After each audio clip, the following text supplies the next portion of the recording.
Hello and welcome. You are now tuned in Preps to Pros. Prep to Pros here. Chris Brewer coming to you live from the City Prep Radio studios, cityprepradio.com. Thanks you guys for joining us and listening to us right now. We are a show that really, for the first segment is always concentrated on the on prep football.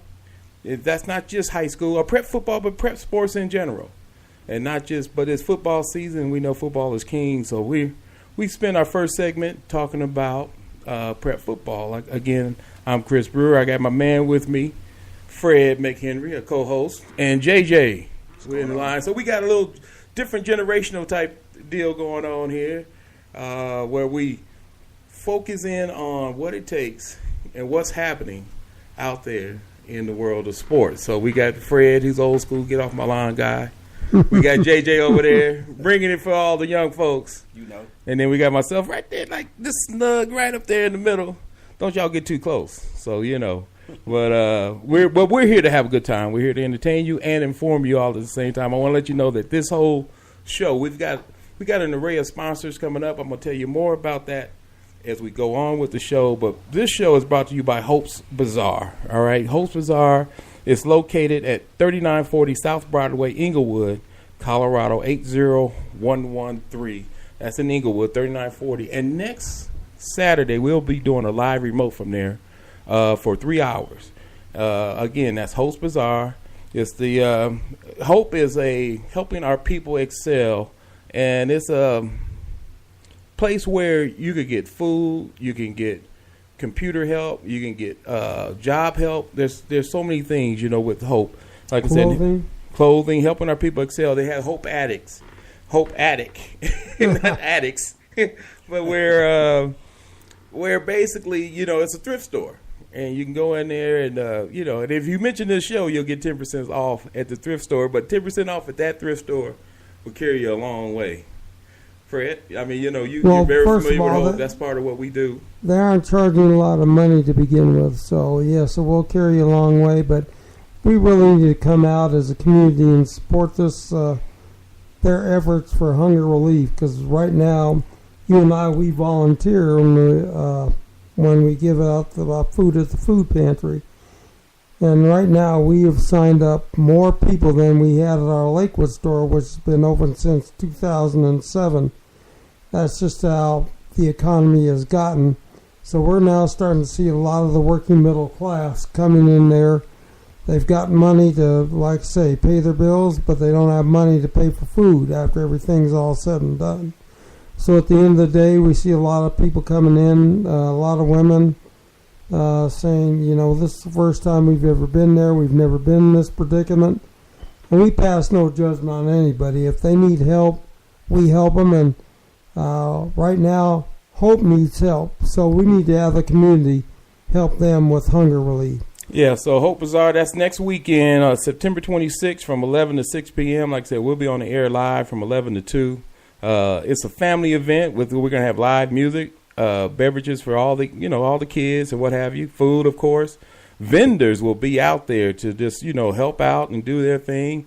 I know Big D Productions is going to be out there with his food truck. So it's going to be fun. It's family entertainment. It's going to have a silent auction. So I'm looking forward to it. I mean, this is a deal. Hope is, you know, it's close to my heart. You know, I always say it's a 501c3, you know, nonprofit. If you need to call them or give them a call at 303-762-7986 if you want some more information regarding that. But next weekend, we're going to be out at Hope.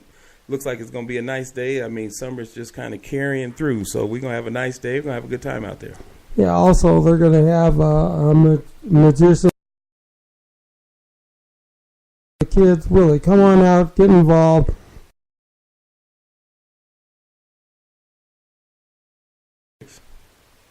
I'm going to make you disappear. That'd be a heck of a trick. That will be a heck of a trick. Since I'm 2.5 men by myself, that will be one cute trick to watch Chris Brewer disappear. There's a lot going on in the world of sports. We had a top 5 entertainment type deal going on for today, but you know what? We would be remiss if we, you know, and we always cover high school first. And we love our local high school teams and what they're doing out there, and our local prep teams, the little league teams. But there's a situation going on right here, JJ, down in Florida, San Antonio, in Texas. John Jay High School. We got 2 students who were suspended. Michael Moreno and Victor Rojas, the Texas high school football players, who were suspended for hitting a referee during a game. And this story will not go away, and it shouldn't.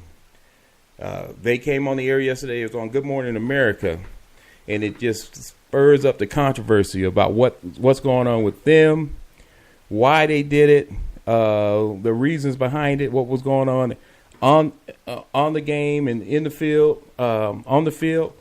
Very controversial. When you look at the videos have gone viral.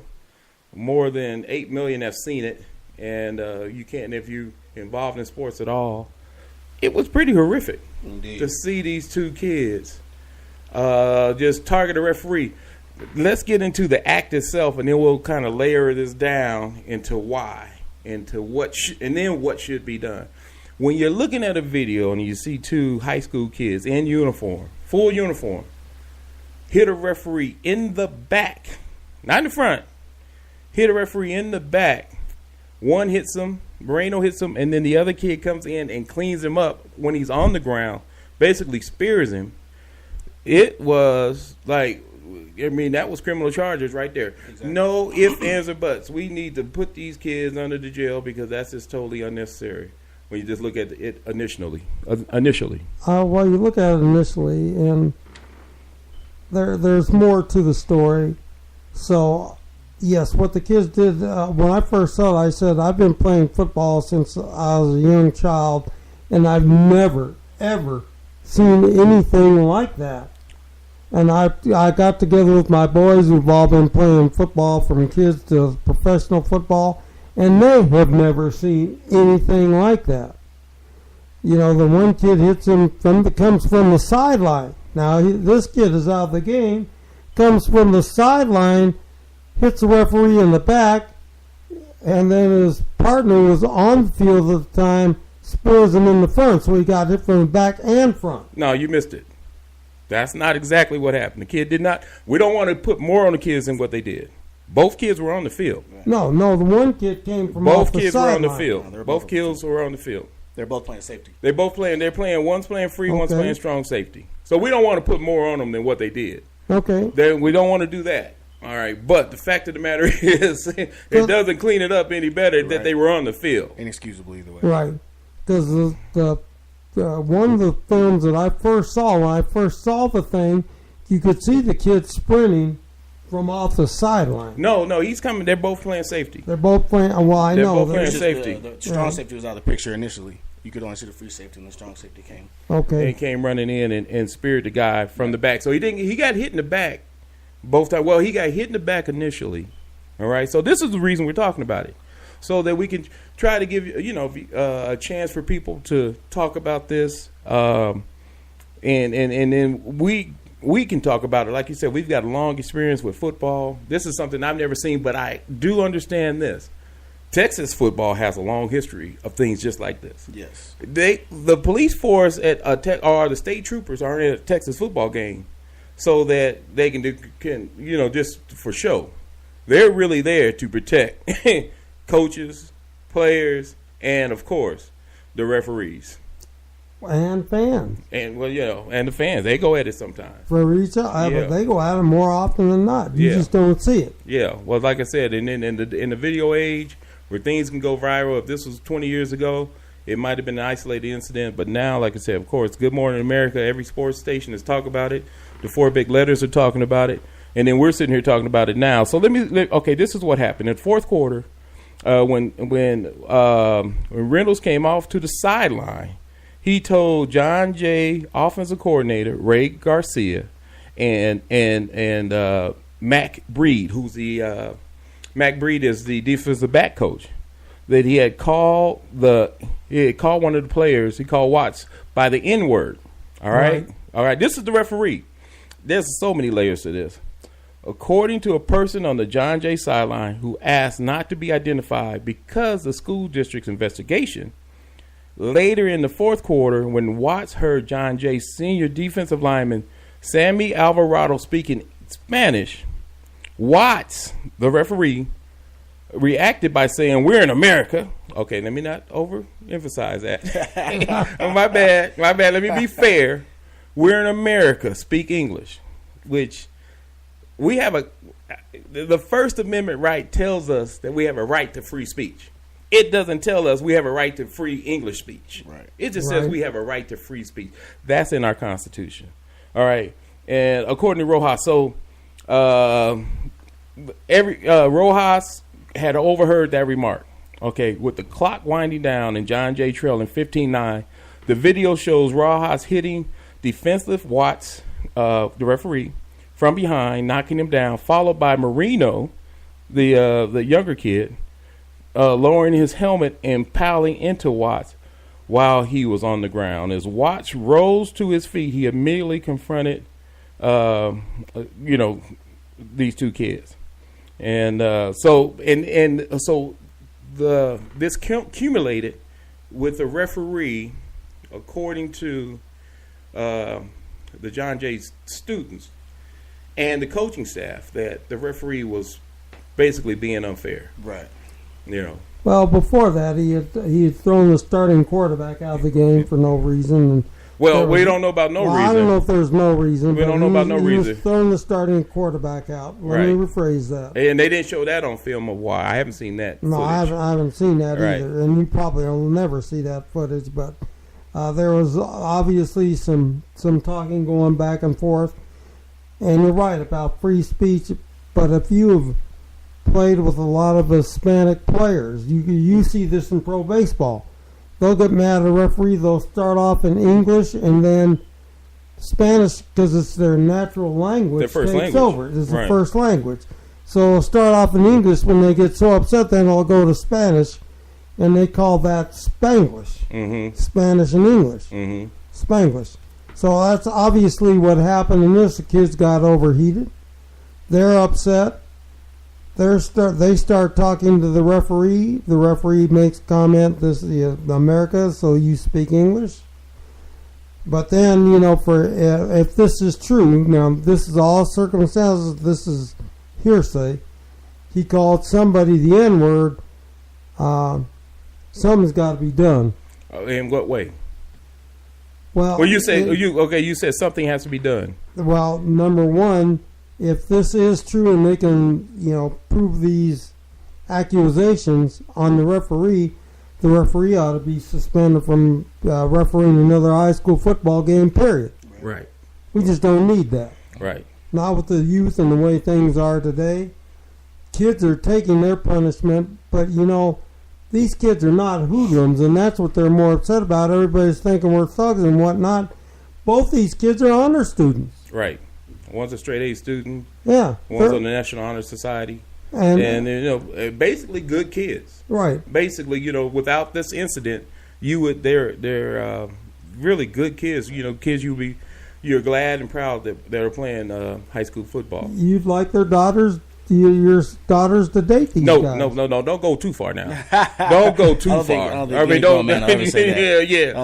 go that far. But I understand what you're saying, because my daughter, she ain't dating until she's 30. But that's a whole nother story. That's your daughter. Not my daughter. Yeah. So also, additional to the quarterback being thrown out, I believe there was another player. The wide receiver. The star wide receiver that was also thrown out before this happened, and in my opinion, I feel like this is inexcusable, What part? The part where they're blatantly hitting the ref, because it's already illegal in the sport of football to target someone in their back with your helmet. Anyway. When they have pads on. And then it's already illegal in the sport of football to target somebody when on the ground and the play's over, which is two things that they both did. Right? Now, to do that to someone who has no pads on and is unaware that this is going to happen, that's when it turns into an assault.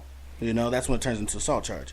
And at that point, I feel like the state troopers should have walked on the field and just, where were they? I don't know. Come on, man. That's what they should have just walked on the field and handled that, Yeah. Along with them being suspended. So I thought that was just unforgivable on their part and the state troopers' part. I feel like they have some responsibility to take up for as well. Also, what I was going to say is, I just lost my train of thought. According to the kids, right, the coach, the defensive back coach, ordered the code red. Right. The defensive back coach said, this guy needs to pay for what he's doing. Okay, let me just stop right now so I don't lose my chain of thought. Let me just stop right now on this. When you are a head coach or assistant coach or a grown man, all right, you don't tell two kids to handle your business. Right. If you wanted that referee, if you wanted that referee, you go handle your business. Exactly. And then you take it all upon yourself. Exactly. You say, you know what, you have to pay, you're going to have to pay with me. I'm not, okay, listen, I'm not condoning violence, all right? But you don't tell two impressionable kids to handle your deal. Right. To handle your stuff. All right? I mean, that's me like me telling my son, go get him when I'm mad at him. All right? That's the part to me. The first part is inexcusable with the two kids. All right? They'll receive what they receive. In my opinion, they've already received all that they should receive. I mean, I don't know. I don't think that's an assault charge. I don't think, under what I've heard so far, that criminal charges should be filed against these kids, only because if this is true, he told two kids. We're gonna get further into this. Right. He told two kids to go handle his business. That's on him. That's like me. Now, if I'm the mob boss, and I'll say, okay, go. I got a hit out on somebody. All right. But I told you to go, I got a hit out on you. Mm-hmm. But if you don't do it, I'm going to kill your mama. I'm going to kill your sister. I'm going to kill your whole family. So he's the one guy is under duress. Now, he's wrong no matter what you do. Right. But he has to make a choice. He has to make a choice. And these two kids had to make a choice in a very hostile situation. And so my focus really comes back to this guy.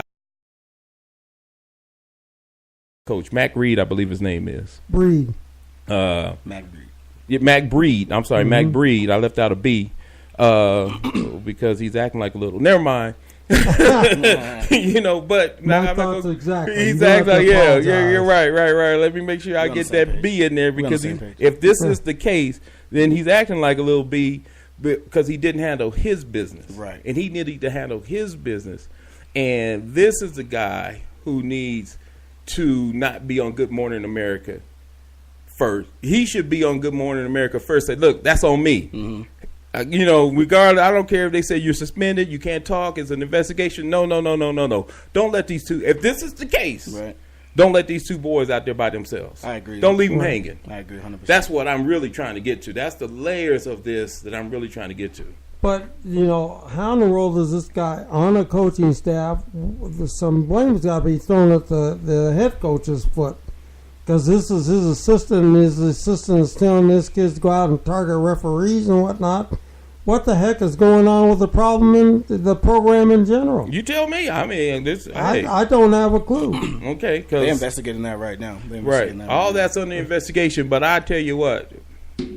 This would never happen, all right, with me. I would never tell two kids. No, sir. Whatever. It would just never happen. I'm putting myself in that scenario. If I was Mac Breed, all right, the defensive back coach that ordered the code red and told these two kids to do this, I would take responsibility. Matter of fact, I probably would take responsibility even if I wasn't responsible. Right. Because these are the kids under my watch. Mm-hmm. And I'm like, you know what? They don't need to be the ones that's out there because, see, the whole world have called these kids thugs. The whole world has said put these kids under the jail. The whole world is accusing these kids of everything but, and calling them, everything but the Son of God. And this guy's been silent. This guy's been silent. And I would protect my kids. If I was in that position, I would protect, when I say my kids, I've been a coach. I would protect the kids. Kids don't have to be subject to this, especially if they're good kids. Right. From all we know about them this far, and I didn't know this until yesterday, they're good kids. They're honor roll students. They're kids who like to say yes, sir, and no, sir, and they're disciplined in everything that they do. One kid's working with his father as a diesel mechanic every summer, and any chance he gets. The other kid wants to be an engineer. These are good kids who are working hard toward toward other goals that now they're subject to, all this scrutiny. That's to me is fair, but unfair to have them being scrutinized by themselves, them only. Mm-hmm. With that being said, like with the refs and everything saying what he said, maybe he said the racial slanders, maybe he didn't. The only thing is, there's really no way to prove it. I mean, that goes back to old grade school. Like when you're in a fight with somebody, you hit them, and then another guy hits you back. It's always the second guy that gets caught, right? Right. There's no way to really prove that he said that. I'm not saying he didn't. I'm not saying he did. I don't care if he said it or not. Exactly, but I really don't care. I know that sounds crazy. I don't care if he said it or not, because the only reason I say that is playing out the Park Hill with Saeed, and we used to have basketball teams and football teams that would go in the surrounding areas. That's the only reason I'm going to say that. I'm not going to mention any city or suburb. But when you take a bunch of African-American kids and you start whooping on some suburban kids, we start whooping them up. We knew going in we had to play. If it was a basketball game, we're playing against that team and the two referees. We knew that going in. And maybe the hostile parents. All right? If it's a football game, we know we're playing against those 11ers on the field and those referees. We already knew that. Right. And the chain gang, everybody's against us. Oh, yeah. And we knew what we were going to hear, and we heard it all. Right. We knew what we were going to get, and we knew that going in. All right, and I don't know if they know this they knew that going in, but we knew that going in, and we never retaliated in that way. Now I'm not, I'm talking for the team. I ain't speaking for our parents. Mm-hmm. I ain't speaking for our parents. They get a little bit, the parents can get a little bit out there. Right. But we knew that going in, so no matter what the referee said, no matter what the coach said, no matter what the other team said, can you, as Joe Lewis said, can you count to 10? Mm-hmm. Can you count to 10? Because I'm gonna knock you out anyway in the field of play. Right, but I think we have gone past that nowadays. It's 2015. I know when you played and I played, and probably when JJ played, a lot of that was going on. What your statement was exactly right. This is 2015. You now have a black president. A lot of things are changing. Everything is supposed to be equal opportunity. I don't know if that's really the case any longer, because it's under so much scrutiny because of social media. If these people are doing that now, they can't just get away with it.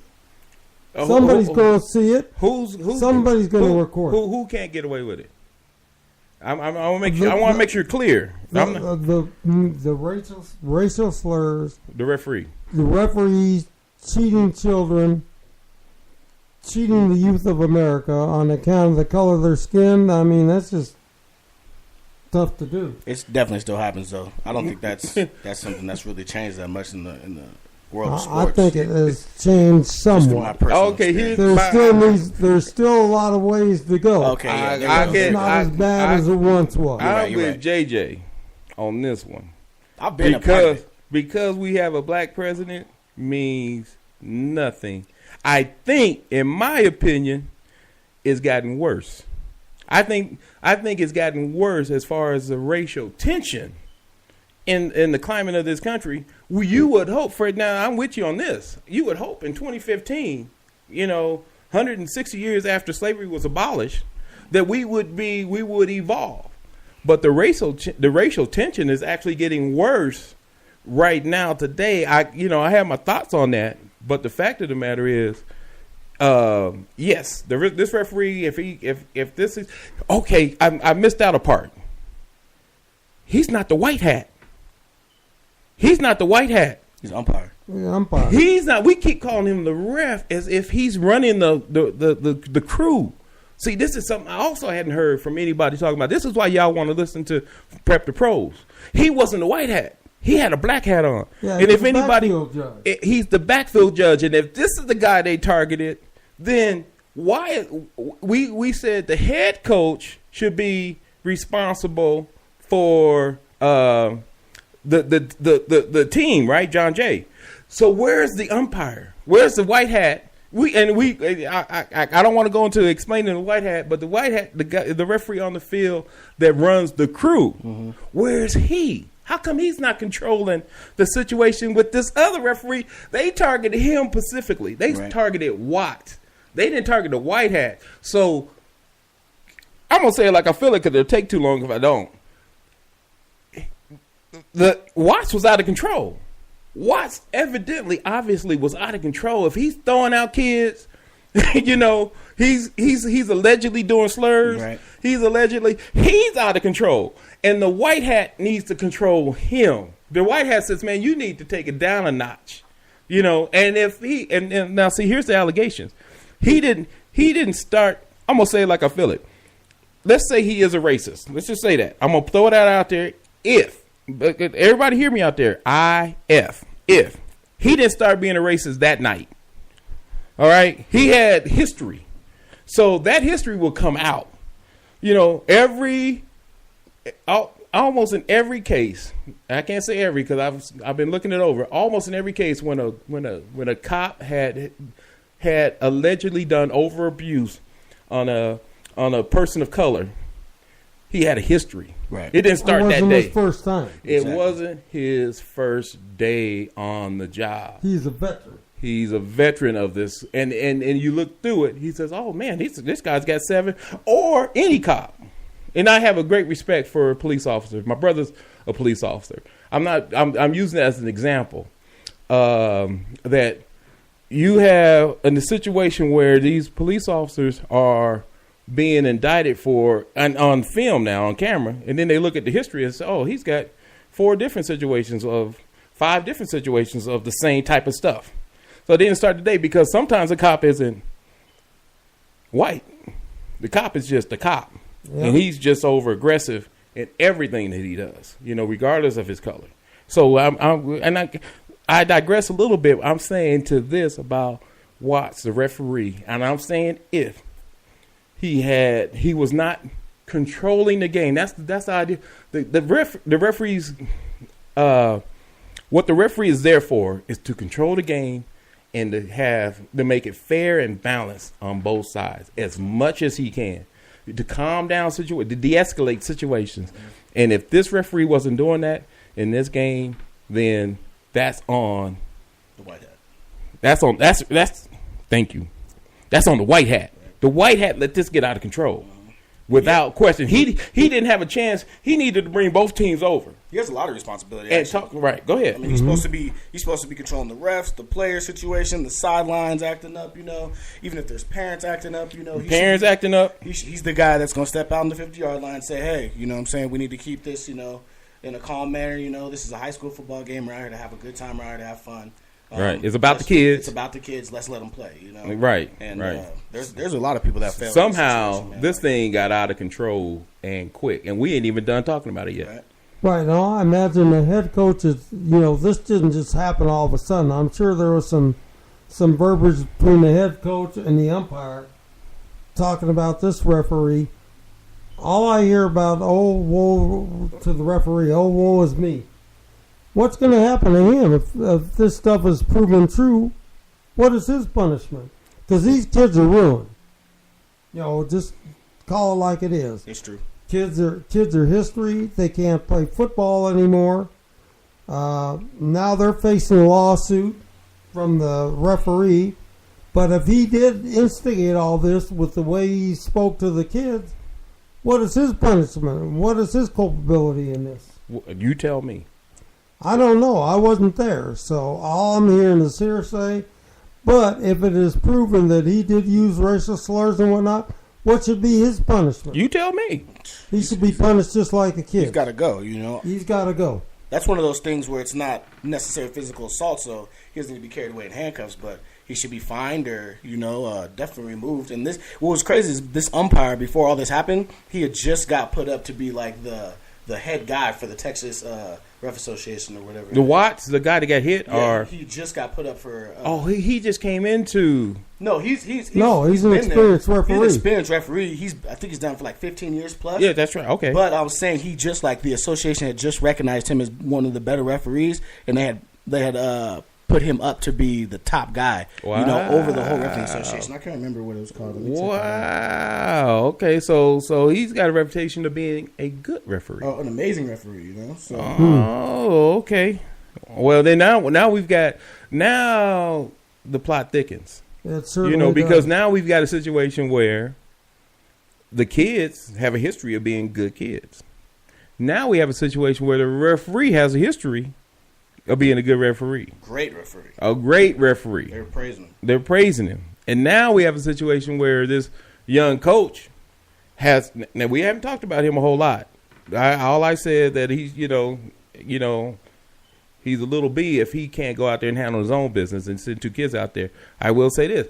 He has a history of being a defensive back coach. He went to that same school. Right. He has a history of nurturing kids and being there for them. These two kids and many others call him a second father. He's like a second father to me. They spend time with me. I see him after school and after practices. He's encouraging me on my games. This plot right here, that's what I'm saying. We had to talk about it. Everybody has a history of doing well. It's when we got inside that 100-yard field, 53 and a half wide, we got inside the lines, everything collapsed.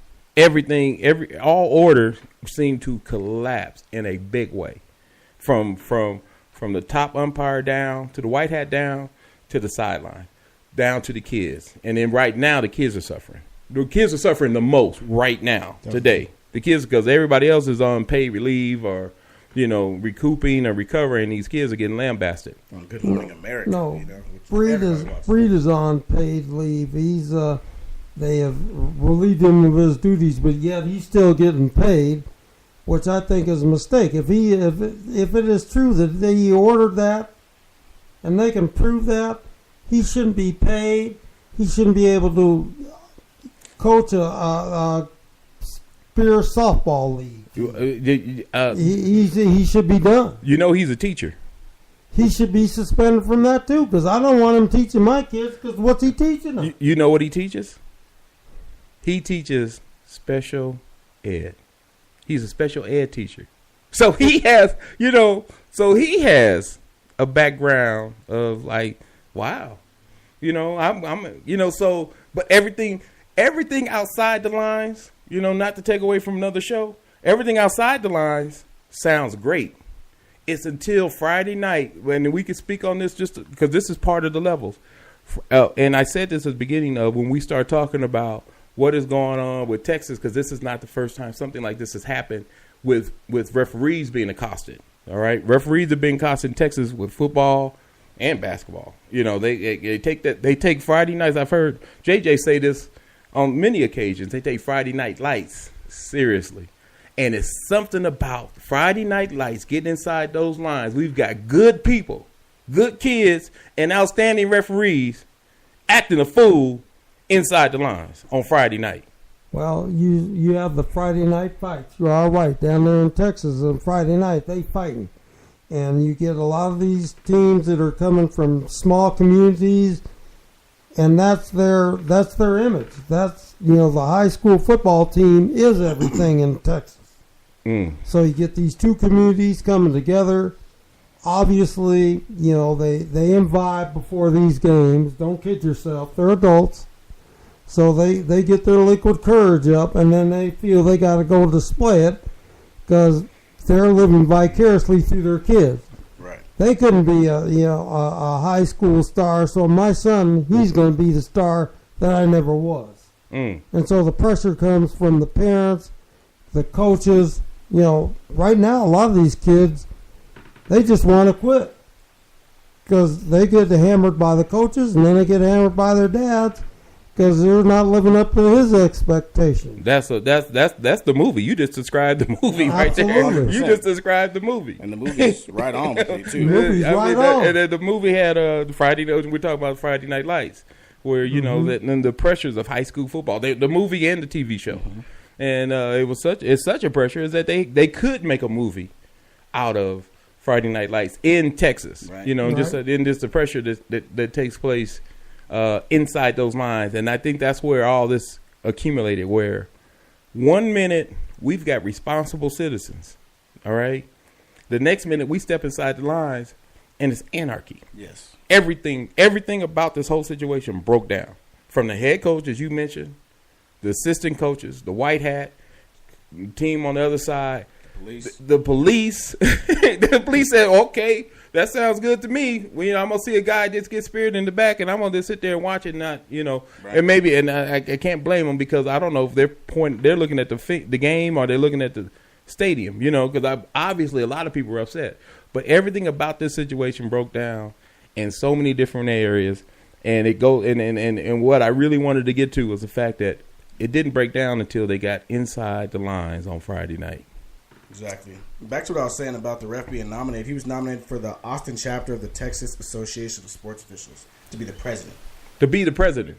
Wow. Before all this happened.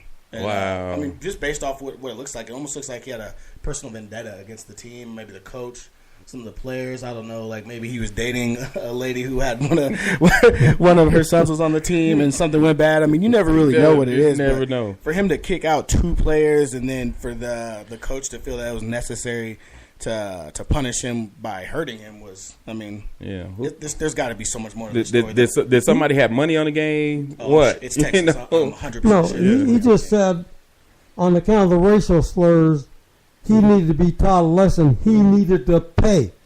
That's exactly what he said. That's what the defensive back coach said. According to the kids, right? He needed to pay, right, for his transgression. So I don't know why you send a kid out to do that. If you really felt that strong, he needed to pay. Then he needed to come off the sidelines, and he should have cold-cocked the ref. Exactly. Don't send a kid to do a man's work. Not that we're advocating violence. I'm not advocating violence. We're just saying, if this is the case, and if were me, I'm not putting anybody out there, I wouldn't tell 2 kids to take care of what I needed to take care of, if it needed to be taken care of. Right. So this thing, it got so out of control, so out of hand. It's taken away from the beauty of high school sports, the part that builds up people, the part that builds character, the part that, because we get inside those lines and the pressure gets so strong, we're forgetting to build the character of the young people that are playing, which, for the most part, it happens to hundreds of kids every weekend. I know here in Colorado and around the states, the good part of hundreds of kids are being there. They have discipline about, I need to ask this one question too now that's on my mind, but they have the discipline of saying, I'm going to do this right, I'm going to do that right, I'm going to do XYZ right. Football players, in particular, because it's the team sport that it is, and it carries them on through adulthood. So for the most part, this works just great. I need to ask this question though. If a coach had told any one of you guys to do this, what would you do? Hey, Fred. Well, number one, I guess that'd be because common sense has got to take precedence somewhere. I know that's wrong. Okay. Hold up. Hold up. I got this, Fred. I got this, Fred, in front of me. Would you do it? No. Okay, maybe I didn't say it right. What would the 17-year-old Fred do? He still wouldn't have done it. Okay, that's what I want to make sure. I want to make sure we got that part right. My dad, if your friend decides he wants to jump off a bridge and commit suicide, are you going to follow suit? We've heard that 1,000 times from our parents. Okay. Absolutely. What if your dad told you to jump off the bridge? I like myself too much. I ain't jumping off no bridge for nobody. Okay, so now you see the conflict. If my friend told me to do this, I got choices. Right. If my coach told me to do this, because coaches are saying things to kids that may not be this violent, but they're saying things all the time that may be detrimental to the kid. And guess what? Kids are still doing it. Right. JJ? I personally would not have done it. I would have just let that pass through my mind, I wouldn't have thought of my coach any differently. I wouldn't have thought he was a bad man for saying what he said or anything like that. But me personally, I definitely wouldn't have carried out the actions if they were that intense, Now, if he's saying go knock some heads, get the ball out, maybe you need to play with a little more intensity. Maybe go after some players or whatever. Not even that. Not necessarily go after players. But play a little bit more intensity and this and that and whatever. Yeah, but I would do that, which is never hard for me because I feel like most people turn into a different human being when they're on the football field. There you Absolutely. go. There you go. You're not yourself at all, you know, not even close. You know, your mother would not recognize you under that helmet. You know, this would no. Most people wouldn't recognize any of us underneath when we put those helmets on. No, because that's why I'm going to go back to me. If a coach told me to do this, and this is just my mentality as a football player. In high school, I had Coach PA and Coach Tarver, two of the greatest men I've ever known, and I love them to pieces. I love them to life. If Mr. Tarver had told me, I need you to do, Mr. Tarver would never say nothing like that. That wouldn't even come out. He wouldn't even think it. Right. But if he had said it, this is the thing about what Mr. Tarver had. When Mr. Tarver told me to do something, this is what Mr. Tarver told me to run through a brick wall, I'm going to count the bricks, but I'm going to still run through that wall. right. All right? If Mr. Tarver, he get it straight. And Coach Tarver, Principal Tarver, who went on to be a principal, coached at East for, years, coached me at George. As a matter of fact, Coach Tarver had me in middle school when he first became a teacher. Mr. Tarver had me in middle school, so I've known him that long. But if Mr. Tarver asked me to do something that maybe it would never happen, Mr. Tarver would never say this. But if he had told me to do something immoral that benefited Mr. Tarver, I would do it. That's how much I loved him. I love me. I'm just talking about me only. I love that man enough that if Coach Tarver said, I need you to go do this, then I'm going to ride or die with Mr. Tarver. And that's just going to be the way it is. And if I got whatever to life, then that's what it's going to be. But Mr. Tarver never do that. Just making it clear, because that's how much I love that man. And so these are young, impressionable kids. But 17-year-old Chris, Mr. Tarver tells me to run. Mr. PA tells me to run through that wall. I'm running through the wall. I may count the bricks first. I may go, okay, you know what, this is, and then that's gonna happen to me, and but I'm gonna still end up doing it. But that's the same discipline. If you tell me the right things to do, they got me from, just another kid on the block. Okay, because I got to analyze the whole thing. I'm gonna get this. Just the briefest history. As a kid, I was just another kid. In Little League, I was in Little League football, basketball, whatever. I was just another kid. I was a little bit better basketball player, but I was just another kid. I played center on my Little League football team. I blocked for Troy Lindsey. And everybody out there that's listening, they may know Troy Lindsey. Look him up. And I was just another kid. But as I got into high school and these coaches became my mentors, I listened to what they said, and they turned me into an All-American. I was able to get a Division I college scholarship because they told me the right things. I was able to move on to the league because they told me, because I used their lessons in the right way. Kids are very impressionable. Young people can be very impressionable, especially if you think Mr. or whoever, coach, whoever, name the coach that you love. Maybe you didn't love your coaches that much. Maybe you did. Maybe I'm just talking about in general, not you guys, out there. I'm saying you have to be able to, if you are being mentored in that way, they can lead you right or they can lead you left. You choose. You get the chance to choose. But if I love you, I'm with you. And I came from an old school coach, Greg Browning. He also coached at George Washington. Yes, indeed. And Coach Browning and Coach Marcus, he made us run through walls. He pushed us to the limit, but he would never tell you to do something that he wouldn't do himself. There you go, Fred. Right. I like that. There you go. This coach here, Mac Breed, with a B, had some kids do something that he wouldn't do himself. If Mr. Tarver told me to do something, I knew it would be something that he'd be willing to do himself. In fact, we gonna ride to die together. We going out there together. You talking about a kid coming from the sideline? I'm gonna see a coach coming from the sideline. Right. We all in this together. I mean, that's the point. JJ? I still wouldn't have done it, to be honest with you. Okay. That's just what it comes down to. I had a great coach in college. His name was Coach Hanson. And he probably could have told me to do anything, but when it comes to like hurting the ref, and I know I'm gonna get thrown out the game, to me, you know, I'm a stat guy. You know, I want my tackles, I want my interceptions, you know, I want my touchdowns, my pass deflections. I'm all about JJ. I'm not going out the game for nobody. Ain't you about JJ? Yeah, you gotta be. You know, I'm out there on the island all by myself, in the corner. You know, I'm not getting no help. You know, I'm not going out. You know, I'm not leaving the game because the ref is acting up. You know, like.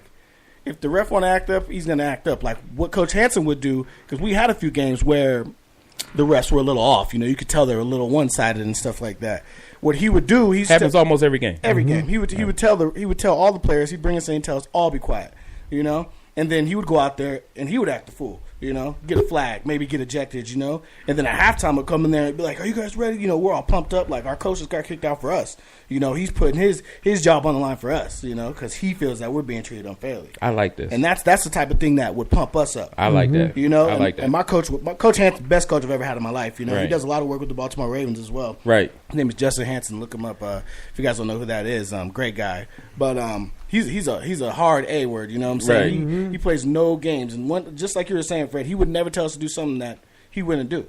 He would do himself. Yeah, exactly. That's the point. After practice, if you get in trouble and you're out running, doing sprints all night, he might jump in and running with you. He might run in while he's talking to you, cussing you out about the stupid thing that you did. Ooh, you know? Ooh. Absolutely. So all right. Great coach. He was the best coach I ever had in my life. Hold that thought right there, the cussing out part, because it's going to segue us into our college situation coming up in just a few minutes. But until we do, Fred, you have something for us as far as high school sports.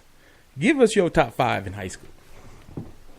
Right now, we Chris decided we're going to have a top 5 list. So I decided that I was just going to go ahead and I was going to do my top 5 in high school sports football programs. Period. Didn't matter what level, you know, whether it be 5A, 4A, 3A, 2A, 1A. Just your top 5. So I've got my top 5. Number 1 I've got listed. And right now, there are a lot of great teams out there. There's a lot of great teams that are not on this list. And so just hold your thought till I get done. And then you can tell me, well, you missed so-and-so. I'm telling you, I know I've missed so-and-so. It's just a matter of opinion. Right. So my top 5, number 1 is Mullen High School. They won 107 games and lost 34. In that time, they won 4 state titles in a row. So that is my number 1 team. My number 2 team, who's not been around that long, but still a great, great football team, is Valor Christian. With a record of 98 wins and 12 losses and 2 state titles in that time frame. My number 3 team, and a lot of people forget about them, who are now having a resurgence, is Columbine High School. Right now, at the point in time that I looked at, Columbine was 105 and 20. I mean, all these teams have amazing records, and Columbine also had 2 state titles in that particular run. Now, my number 4 team, and a lot of people are going to say, well, what are you talking about, would be Faith Christian. They're a 2A high school team, but in 2A, they were as dominant a program as you ever went into. They were 107 wins, 17 losses, and 3 state titles. And my number 5 team is a 1A team way down in the Eastern Plains, and that is Lyman High School. They've won 3 state titles. They were 105, and they were also lost just 12 games. These coaches have done amazing things and built dynasties, whether it's 1A, 2A, 3A. You know, you can go back to 8-man football. There are a lot of great teams that dominated back there. So I didn't get everybody, but that was just in my mind. Top 5. Yeah. And that's and what I like about your list is that you started with your number 1, but you end it with a school that probably doesn't get as much recognition that it should. Lyman has been a strong team for decades. And see, and we go back to this. The teams have been strong, and their neighborhood has been, not their neighborhood, their community. The community has been strong, which has producing good young people. Young people who are coming out and doing the right thing on, for the most part, the right way. And I really respect that Lyman program for years. They have been doing it that way for a long time. So, I appreciate that list. And Columbine, man, I tell you what. I mean, they have some nice resources. But, when you associate the name Columbine, the first thing you think of is the shootings. Right. And you talk about a community that has rallied around. And sometimes, we always say football is king. And their football program is a reflective of their community and how they've rallied around each other and said, on this whatever day, we're going to become a family. And you know what? You bring up a good point, because the first state title they won was the year that they had that shooting. The year after. Was it the year after? Okay. Right, the year after. And I remember clearly they won it. I don't even think they had 30 kids on it, 22 kids on that team.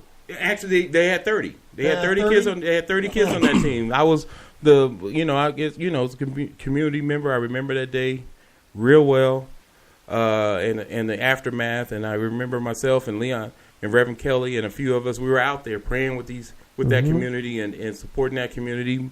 My oldest son actually knew 2 of the kids personally. Actually 3 of the kids personally. One of the kids, it was kind of funny. I mean, not funny in a ha-ha way, funny in a crazy way. Ironic.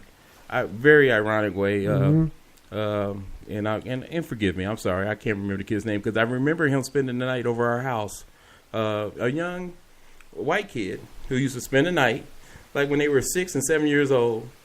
And we were living in Montbello at the time.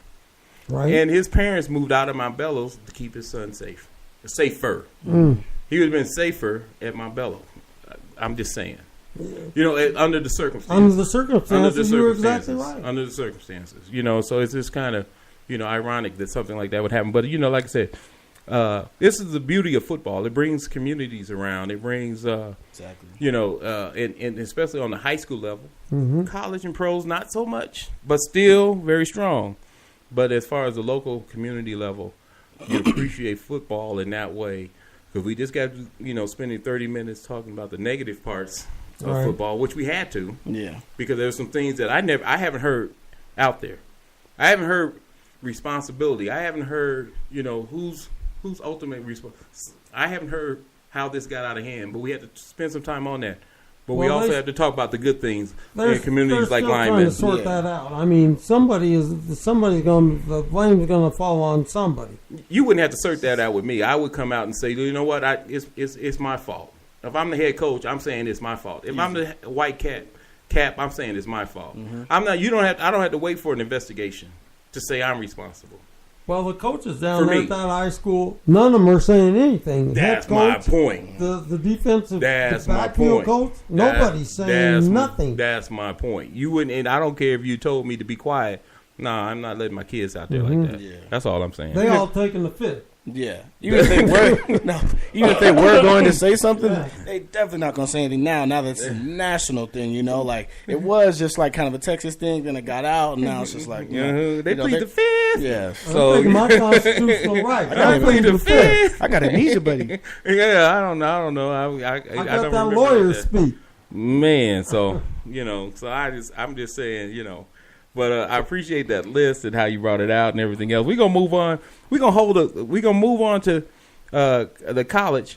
I want to make sure you guys, if you tuned in late or you didn't hear about it, and I'm telling you now, the whole show is brought to you by Hope's Bazaar. We're gonna be out there next weekend at 3940 South Broadway, Inglewood, Colorado. Don't forget about A1 Boxing. Don't forget about Clark's Auto Body.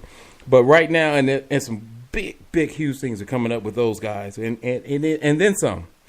But out there at 3940 South Broadway in Inglewood, All right, you can't miss it. It's Broadway and what, Fred? Broadway and Mansfield. Broadway and Mansfield. So get out there next week. It's from 11 to 6. We're gonna have a good time. We're gonna have family events and music and free food and just fun for all ages. Yeah, silent auction. So I'm looking forward to it. You know, I said this. I say this about hope. A man can survive 6 months without food, 6 days without water, 6 minutes without air, but you can't survive 6 seconds without hope. So, well, I don't know if Brother Big D is going to appreciate you talking about some free food. Well, we have vendors out there, but you know, Hope's always going to have an opportunity to give to the community. Absolutely. with no issues. So that, trust me on that. If you came hungry, you're going to leave full. You're going to leave with some food. And if you one way or the other. And if you didn't have money in your pocket, it won't matter. You're still going to leave with some food. So Absolutely. That's what I know about Hope. And then right adjacent to that is Hope's Attic. And so I also have to mention this because Hope's Attic is the thrift store part of it. Right. And, you know, very nice stuff that comes through there that the community donates to. Also, Hope has office space available. I certainly do. So if you're looking for office space, give them a call, all right? Make sure you contact them, you know, so you can, Brian Frank or Chad North, 303-729-4005. That's right. Hope also has office space. And so, or just give Hope a call or check them out online, info@hopeonline.org, 303-762-7986. Yeah, that's quite a facility. That was donated to Hope, and they went through and completely refurbished it. It took them 2 years to get it done. Right. And now it is a crown jewel in the Inglewood area. There you go. Right there at Broadway Mansfield. So check us out next week. We'll be out there for 3 hours. And the whole thing is from 11 to 6. So looking forward to that. Going back to, now we're going to drift into college just a little bit. And JJ, you said something earlier. Wishing the top teams would stop playing the FCS. No, not that part. That's good. That's a good one too. But I that's a whole nother subject. But you said something earlier in the show regarding cussing and how my coach would be running up and down the field with me, cussing at me, you know, telling me everything I did with love, with love. But he's giving it to me for sure. Right. Know? I'm not trying to hear it. That's for sure. You know. And right. I want to go to Fred McHenry's favorite coach, Jim McElwain. Speaking of cussing, the head coach at the University of Florida had just some very choice words for my buddy Fred Taylor. I hung out with Fred back in Jacksonville, and his son is now a freshman at the University of Florida. Right. And scored a touchdown and did the familiar Fred Taylor. It wasn't as big as Fred. Fred used to really give him a throat slash. Right. But after a touchdown, you know, his son, I'm going to just call him Taylor Jr., because that's what I always called him. What's up, Taylor Jr.? You know, he's a little bitty kid back then, but always a good athlete. He gave a little throat slash. Right. And after a touchdown. Coach wasn't feeling that. Wasn't feeling it at all. At all. McElwain, your favorite coach. Explain your favorite coach. Your favorite coach. Explain why I say that about your boy. You can say it. Now, see, then here's the difference. We used to be on a network that supported Colorado State, and Colorado State supported us. So there was only so much we could say about your favorite coach, McElwain. I can't say anything about Jim McElwain that hasn't already been said. Jim McElwain was a disciplinarian, and no matter how good anybody ever did anything, it still just seemed like it just wasn't good enough. He never really came out and gave anybody, any of his players, any kind of credit. And a lot of them are now playing in the NFL, and a lot of them are playing for the Broncos now. Yeah. And these are kids that were on his team that really, you know, they helped him move to another level. Helped him move to another level, and he really didn't, you know, thank anybody. His kids, I don't know, it's something that's polarizing with that man because they never really came out and said anything negative about him. When you say they, the kids. The kids. His kids that play for him to this day have never said anything negative, but they have not also really gone overboard saying what a great coach he is. So right now, to me, he's just mediocre. He goes to Florida and then got into it with the wrong man's son, even though the kid, they banned that throat slash in the NFL, and I think you can't do it in the NC2A. You can't do it in the NFL. Of course you can't do it in the NC2A, and he did it anyway. And then he went off and he cursed this kid out. What kind of example is he setting, acting like a fool? Which is what I said before when he was at CSU. I mean, and he got promoted, and he got a pay raise. Okay, well, I don't get it. Well, I'll say it this way: he moved to another level. I'm not saying he got promoted, because I can't. But he did get a pay raise. So I mean, because in my mind, if you got a pay raise, you got promoted. All right, because I say that because I want to respect Colorado football. I don't want to say that Colorado football is less than Florida football. Everybody else might say that, but I don't want to say it. You can say it, but I don't want to say it. Okay, I see your face. I know you can say it, but I ain't gonna say it. I'm gonna stick up for Colorado State and CU. I'm still a big fan, but go Arizona. But that's a whole nother story. We're gonna get to that in a minute. They can't compete with the SEC. That's all I'm saying. And he did get a pay raise, and in a lot of people's mind, he did get a promotion. And that's not to slight CSU, because their coach now, Bobo, he came from the SEC. Right. Well, so did McElwain. Yeah. Yeah. So did McElwain. McElwain came from the SEC. Right. With Alabama. It's not bad. Alabama. Yeah. So Coach McElwain. All the Nick Saban proteges, they're all pretty much the same as far as the tolerance they have with their players celebrating in the end zone and stuff like that. Like, it's a New England Patriots style of do your job. It's the team. Don't bring any fame on yourself except for Gronk. Right, Gronk can do what he wants, but Gronk is Gronk. But outside of that, most you kind of sell your personality when you go to a Patriots team or a Lou Saban type team. Your personality is not part of what you do. Your individual personality. Right. It's all about the team personality as a whole. Well, Nick Saban is a different type of coach because his players, they love him to death. And all their players do is they respect him, thank him for getting them to the next level, which a lot of them, if you're going to Alabama and you're starting, more than likely you're going to end up on somebody's NFL roster. Right. I tell you what. And they love Nick Saban. Let me tell you another thing, too. And people don't think about this. I always told my son, go to the best. Any of my sons, I said, go to the best school in the state in which you live, if it is possible. All right, because once you become I'll just use Alabama for example. Once you become an Alabama football player, and you don't become a professional NFL player, you still are a professional somewhere. You getting hired at the best job. You might end up in the long run making more money than the NFL player would because the careers are so short. So if you live in Alabama or that surrounding area, and then you have an opportunity to play for Alabama, you good. You golden. You set for life. You golden. You golden. So and Nick obviously prepares his players for that world. Right. Right. But McElwain is who we're talking about. We're talking about McElwain right now, and he was shaking. He was like, so so it's kind of funny to me that he gets on a kid for over celebrating, and then he loses it in the opposite direction by he went overboard. Mm-hmm. I don't care what you say, he went overboard. That was not, yes, we've all been yelled at. And that's why we even brought up JJ. He mentioned it. We've all been yelled at as football players or athletes by our coaches.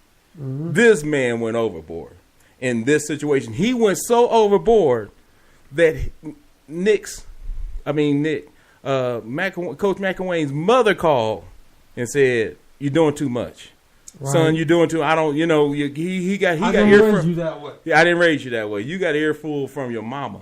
Mm-hmm. So you know you're doing too much. Right. When you get an earful from your mama, like, what are you thinking? So he changed it. He changed the game completely, and then lost the credibility that he was really trying to display. This is the Florida Gators. This is a multi-million-dollar corporation and institution, and you are the head coach. You are like a CEO. You don't do that. You just don't do that, and you don't do that to another kid, especially. Well, but Jim McElwain has had that sort of history. Mm-hmm. He had the history at CSU doing that sort of thing, and that's why a lot of his players, they don't say, "Well, this guy, I hated him." If you can't say anything good about somebody, just don't say anything, and that's exactly what these kids are doing. They're not saying anything because they don't have really anything good to say about the guy, except they gave him an opportunity to get to the next level or get an education. Well, definitely Taylor Jr., he took the high road and said, "I love you, Coach. No biggie. Right. I'm with you." He took the high road, but but Dad didn't. Well, Dad, Dad's Dad. Dad's hot. Dad's like, you don't, that public display that Coach McElwain shared, it was too much. It was just it was overboard to a point where that to go that far wasn't necessary. Where you question a man's manhood in the way that he did. Right. He said things that we don't really, and it got picked up on the mics. It was ugly. Yeah, it was totally ugly. And you know what? I'm telling you right now, that incident right there, if you're talking about chickens come home to roost, he better win. He better win 10 games this year or whatever it is. That ain't happening. Woo! See, that's that polarization part where if he loses and then you have that on your that tirade on your resume too, in front of 90,000 people and the whole world watching. Okay, let's see. Your next job won't be a pay raise. I'll tell you that much. Right. Well, there wouldn't be a next job if he had that tirade in the hood. He wouldn't have made it out. Okay. That wasn't happening. That ain't happening in the hood. All right, man. Hey, Fred, I didn't bring it up. You brought it up. Hey, since you went there, he's only speaking the truth, though. Does it? Okay. So since all I speak is the truth. Since you went there, Mr. Truth, Mr. T, the professor, you said you gonna speak the truth. Didn't it look kind of bad? No, okay, it didn't look kind of bad. It just looked bad when. Oh, you said the hood. When a white man is cussing you out like that. No, I mean cussing you out like that in front of everybody. And then you just sit there and you just have to go. I know it's the Deep South. I know. I get it. But you don't think he would have made it out if he'd have done that in the hood. This ain't the 1860s. This is 2015. 2015. If you was in the hood, that's not happening. You know it. JJ knows it, and anybody listening to my voice knows that as well. What I'm telling you is the stone cold facts. He wouldn't have to worry about trying to make it out. He wouldn't have to worry about his anything. Next job, his next position. Okay. No. All right. Oh my goodness. Yeah, so that's the deal, old coach. So we got a top 5 in college football. I can give you my top 5. It's real simple. It's not that hard. Are you doing college football now? This is we're talking to Jim McElwain. We're talking top about college 5. football. Okay. Yeah, my top 5 for college football. We're gonna just segue right into that. Because we spent a lot of time earlier on the first deal, so I'm just kind of speeding things along a little bit so we can get to the NFL in a timely manner and spend some time with that. First is Michigan State. No, not first. My number 5. I'm gonna start from 5 to 1. Of course, there's Michigan State. Looking very tough this year. I mean, Michigan State looks like the team that's going to give the defending national champions Ohio State a run. And so they're in Air Force. They're playing Air Force today. Yeah, well, they're playing Air Force, but they avenged their loss against Oregon. I mean, they rusted Oregon. Right. So I'm pretty high. Ready. I'm pretty high on the Spartans. Quarterback was hurt though. Yeah. What happened? The quarterback was hurt for Oregon, though. Just throwing that out there. Just throwing that out there. Well, excuse me, but that's football. I'm just saying. I'm like, anytime a quarterback has a hand injury, that's more than football. That's a serious. Oh, come on, man. Quarterback. That's all he does is throw the ball, hand the ball off. He uses his hands more than any player on the field. You got to put your hands on the center. Okay. Okay. I mean, I did. You brought it out. You brought it up. I'm just saying. You brought it up. You just saying. You just saying. You facing Team Nike. You can't find another quarterback. This is Team Nike. Somebody better pick it up. Your quarterback gets hurt. Your coach gets sick. Your dog ate your homework. In football, there are no excuses. Hey, if they had someone else that could do it, they would have put him in. Well, like I said, whoever it is, come on up and do that, whatever that is, because it's like it doesn't matter.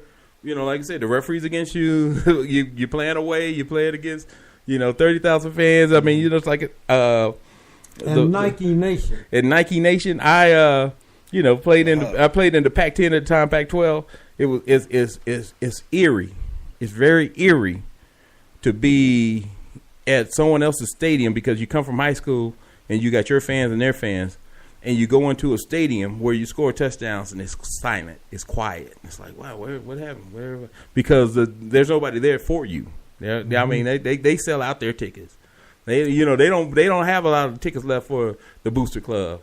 So they do a great job at what they do. But the fact of the matter is, you play against all that, no matter what happens in the game. Scoreboard. I hear that. Scoreboard. Yeah. Scoreboard. So so there's my Michigan State pick. My next team on the list is Georgia. SEC is down this year, and they're going to cannibalize each other. Oh, yes, it is. Really? Oh, really? Yes, it is. The SEC's down. All of college football is down. No. Because the whole SEC's ranked. No, they were ranked. They're all ranked. Okay, come on, man. We've been JJ's right on the number. We've been a week into the season. See, that's what I'm Everyone's saying. down. Out of the mouth of children come the truth. Think of y'all over there giving high five. They see SC in comparison to laugh all you want, in comparison to what they were. Alabama's not Alabama. All right. Auburn's not Auburn. They struggled last week. To be seen. Ole Miss ain't Ole Miss. All these teams are coming up. We already know Florida ain't Florida. So, the Mad Hatter. They've ostracized Florida from the SEC. Right. I'm just saying. So, okay, you're going to let them. They're still ranked, though. I think Vanderbilt's the only team in the SEC. They're ranked. Tennessee struggled.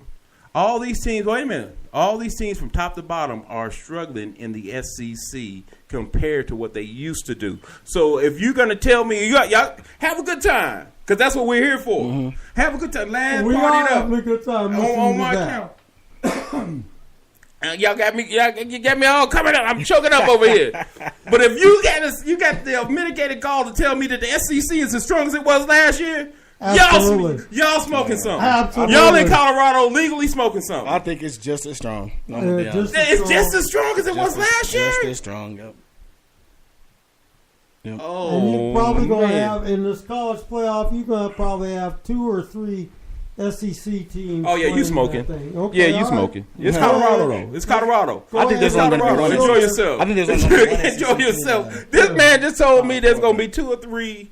You just told me there's going to be 2 or 3 SEC teams in the final 3.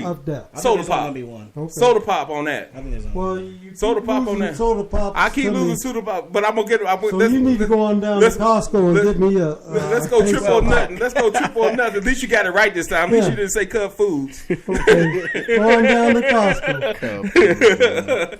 But I've got it. So we got to triple up on that. Triple or nothing, because I can get all my sodas back. If you think even 2 SEC teams are going to be in the playoffs. I think it's going. You said 2 or 3. 2 or 3. Really? Okay, we'll get to that. Okay. Can I chime in, please? My top 10. Go ahead, man. I just want to help you out, Chris. Thank you. If I give me some help, not that I need it. I'm just saying, how many SEC teams were in it last year in the playoffs? Well, they have to play each other. They don't have it like any other conference where they have. No, I just go by what Fred said. What big conference really does? I mean, you say Big 12, they had the reasons they could have had them, and they knock each other off. I mean, all conferences knock each other off. I just think the SEC gets that big cloud because of one team right now, which is Alabama. And if we want to talk one team, that Alabama team, go ahead. Yes. I'm going to sit back on this. But everybody else, they're not as tough as you thought they were. Agreed. I think go ahead. Back to what I was saying. That means college football's down too, though. No, because it's look at the Big Ten. I mean, come on, Big Ten is moving, and Ohio State won it. Yeah. But Ohio State won it. And the SEC pops out good. They play well. A lot of them play a lot of lower caliber teams to start off. Right. They get that big ranking, but when they play against tougher teams, they start. Hey, you see what talent you have, and they have great team. I'm not going to say they don't, but I'm agree with Chris. They're not as good as you guys thought. I don't need any help, but let me just say this: the SEC. He don't need. See, that's why I'm not going to help him no more. I appreciate it. Never helping the man no more. I appreciate the help. But I know I'm right. This is what I'm saying. Yeah. The SEC is not as strong as it has been. That is a flat out fact. Now they get ranked at the preseason because they got everybody drinking the Kool-Aid thinking the SEC is the greatest thing since sliced bread. Been the SEC. Right. Alabama's been the SEC. But this year, Alabama's going down. Who's Alabama's number 14? Okay. I said Georgia. That's how we get. That's how we got there. SEC. They're in SEC, but they're number 14. Guess what? They're my top SEC team.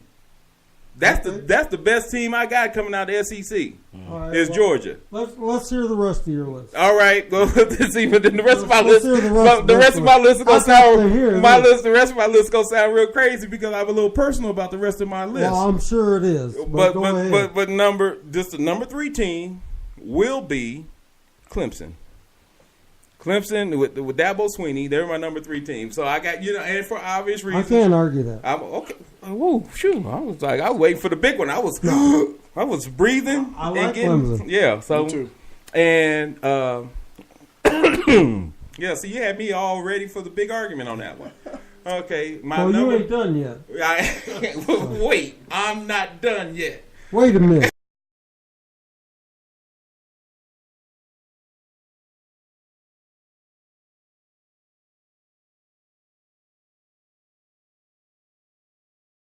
Number 1 team. Every time I've picked Arizona, like in basketball, to be number 1, they lose. So this year, I'm not going to pick them to be number 1, but I'm going to pick them to be number 2. It's sacrilegious for me to pick them number 2, but I'm going to pick them number 2 because there is a team out there.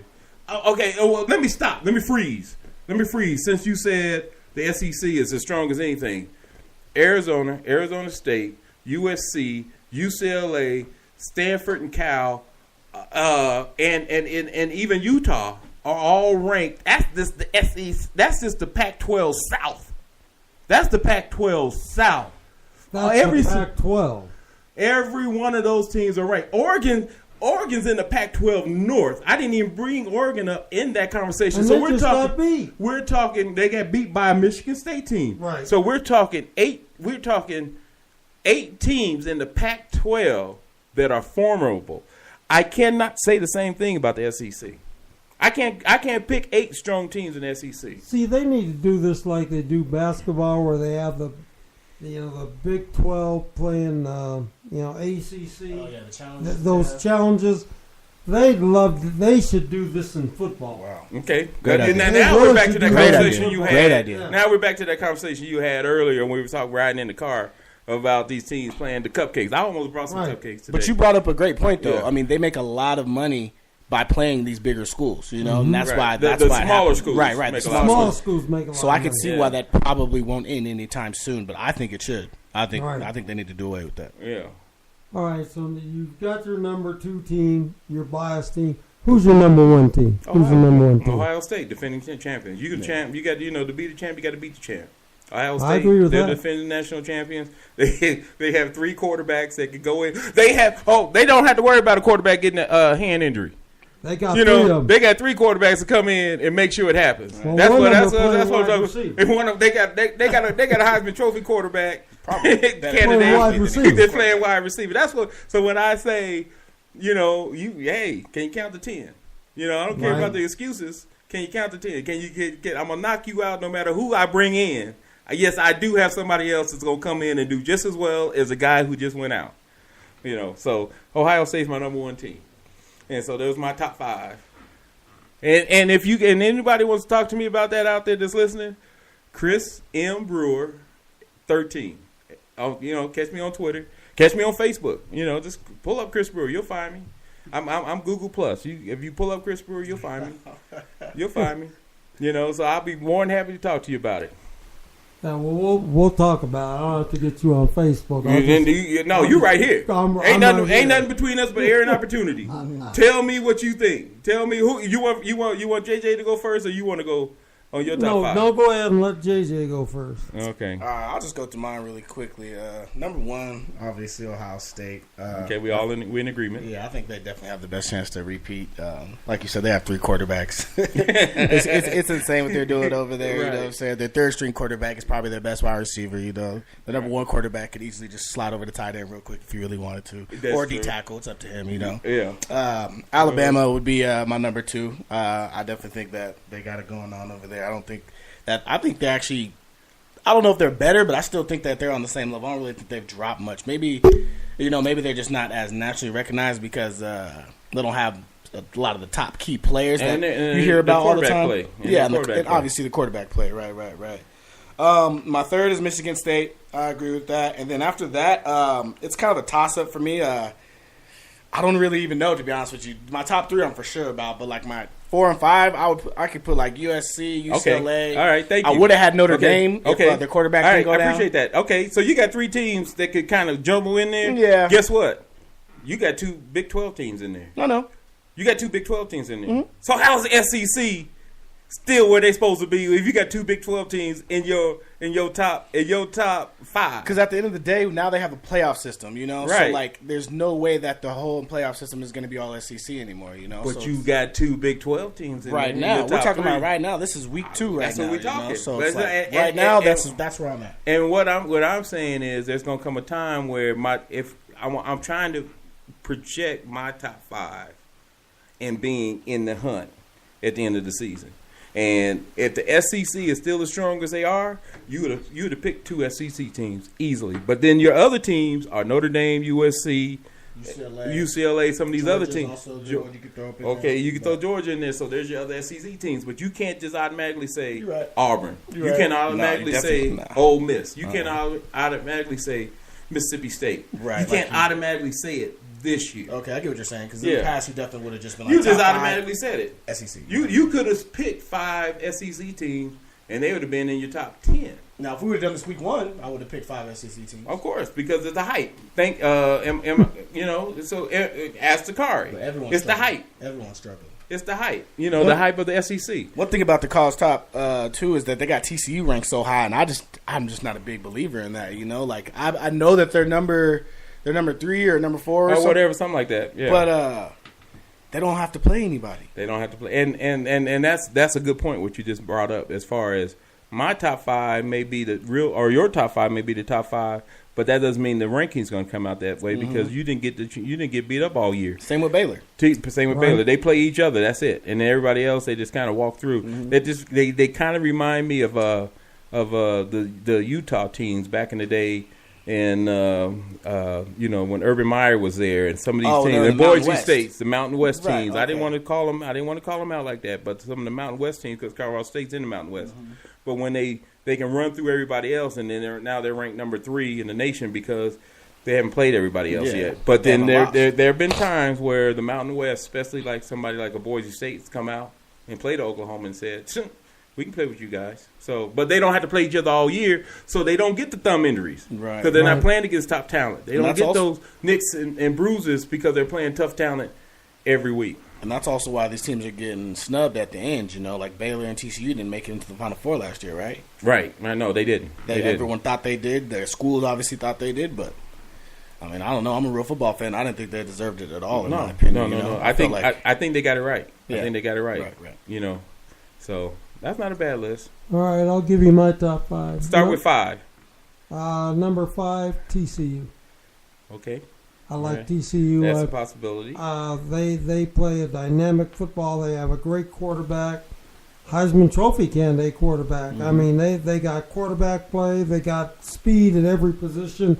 and they got a very good defense, serviceable defense. Mm-hmm. It's not great, but it's very serviceable the way they score points. So, number 5, TCU.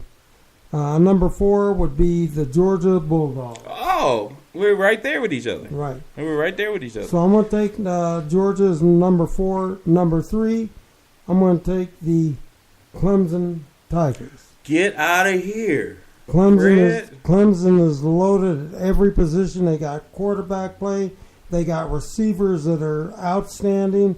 They've got experience. They got a lot of people coming back. They got good coaching.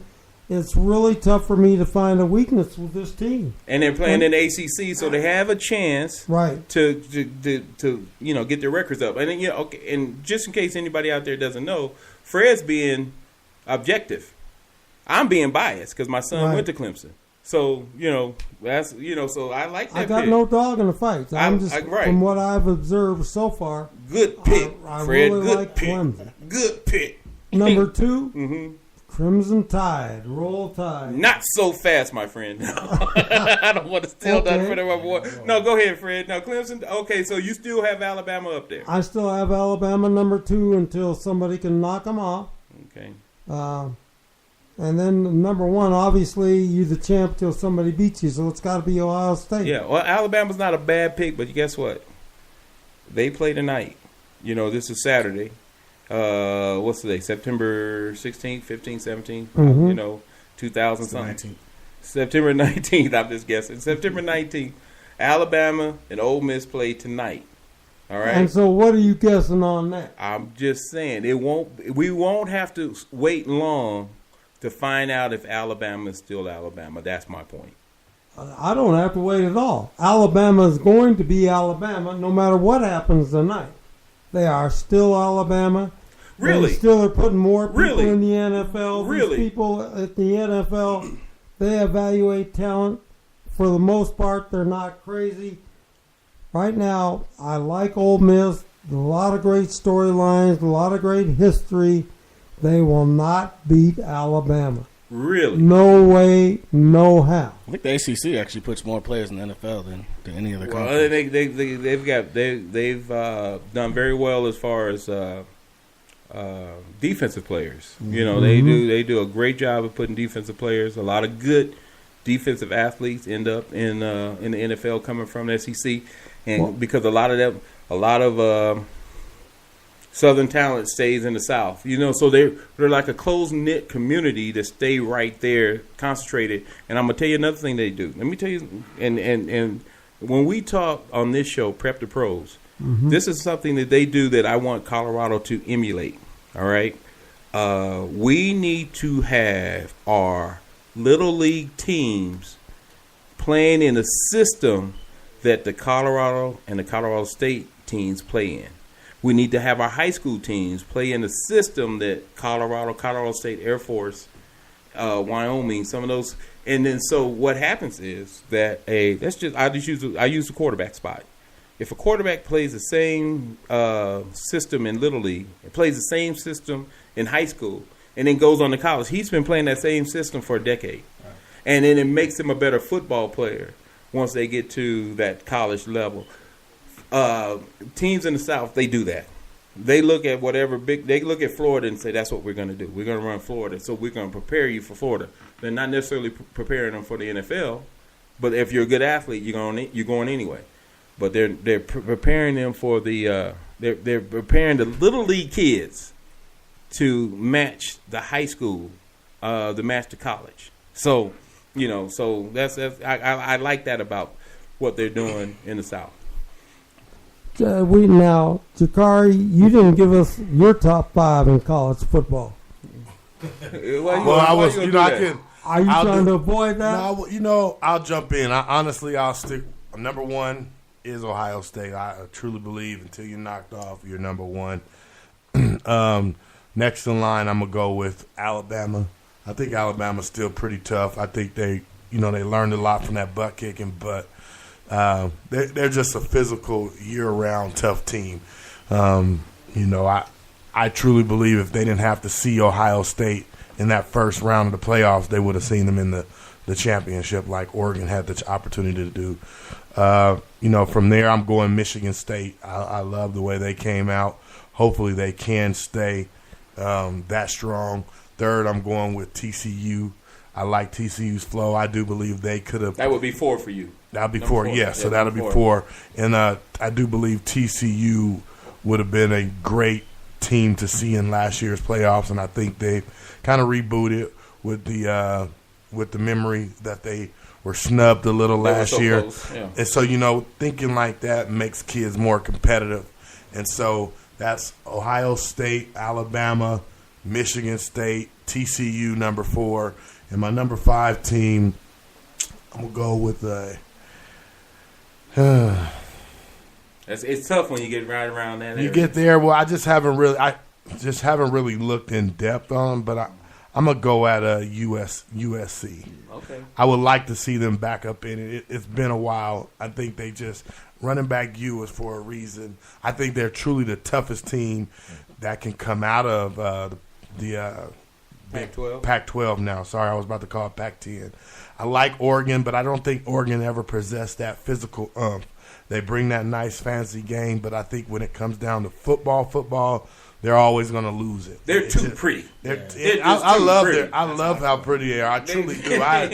I love it, but they're gonna have to bring some umph in there. Ohio State goes into the shotgun a lot of teams, but when it's time to line up and go, Oregon doesn't possess. They're just too pretty to me. I'm sorry to say. Mm-hmm. I just have to say. I love the prettiness. They're just too pretty. They're just, they're like Prince trying to play football. Yeah. So they're just too pretty for me. Yeah. So now you know where all that Air Jordan money went. Yeah. They like money. The Air Jordan, Michael Jordan still made more money than LeBron James last year. Absolutely. He's still racking it. There's plenty of Nikes being sold. His Jordans are more popular now than when he was playing. Right. They're so popular that what's the guard for Houston who just signed a $200 million contract? James Harden. He just signed a $200 million contract with Adidas. It doesn't go into effect till October. But he got caught wearing Jordans. You give me $200 million and you can call them pro kids. I'm wearing pro kids. And you got to look at for kids like that. He's, somebody probably took a picture, which isn't cool. But if he has any promotional stuff, he has to be in his Adidas. He got to be an Adidas. It's all of those guys are buying Jordans. They just love the brand. They love the shoe now. It's just, honestly, Nike's brand is Jordan. Yeah. Yeah. Honestly, if you look at it, Nike has made some good shoes, but Jordan has made that company, man. Yeah, people are from dying the beginning. For these shoes, Unfortunately, shoes. So and that just goes to show you how serious these shoes are. Yeah, and people are, back in the day, Adidas was the deal, but then like I said, the promotion with Spike Lee and Michael Jordan, and even Bo Jackson, back in the day, promoted Nike past everybody. Converse. Now, okay, I'm gonna give our elder statesmen a chance to promote the shoe for back in the day were Chuck Taylors. If you weren't wearing Chuck Taylors, you weren't wearing basketball shoes. You were out the loop. I got 2 pair of leather Chucks in the closet right now. I love Chuck Taylors. You go, boy. You go, boy. Well, as Bruno Mars say, I'm looking good in my Saint Laurent with my Chucks on. See, I break a little Bruno Mars. You sure do. Yeah. Okay. See? That's what's up, though. How do I follow that? Fred. You go, man. You go, Fred. Hey, man, that's you. I'm not now. See, you done lost what I don't even know where to go. See, I got that flavor. You got Absolutely. I'm stealing JJ's thunder. You got that flavor. You ain't the elder statesman. You just have vintage. Bruno Mars is a beast, man. There you go. You have vintage. We're gonna call you our vintage statesman. There you go. On this panel. So I appreciate that so much. Bruno Mars. All right. I don't think I can come up with a Bruno Mars quote. Anyway, you can come up with some crickets. There you go. There they go. There they go. So we're gonna talk about hope for just a hot quick second. Then we're gonna go into our pro football thing.